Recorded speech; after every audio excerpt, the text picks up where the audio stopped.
Bem-vindo ao primeiro voo imersivo da Global Shot. Pessoal, esse aqui é o drone DJI Avata 360. Ele dá a noção de voo totalmente imersivo. Olha que legal.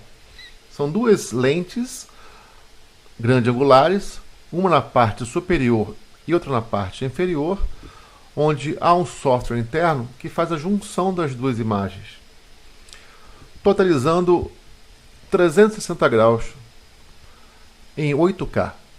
Então, como é que eu faço para navegar nesse tipo de vídeo?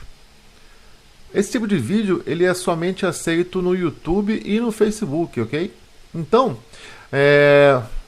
você está no Facebook, perdão, está no YouTube, é muito simples. Você pega o seu celular, movimenta para baixo ou para cima e você consegue ter essa noção de imersividade.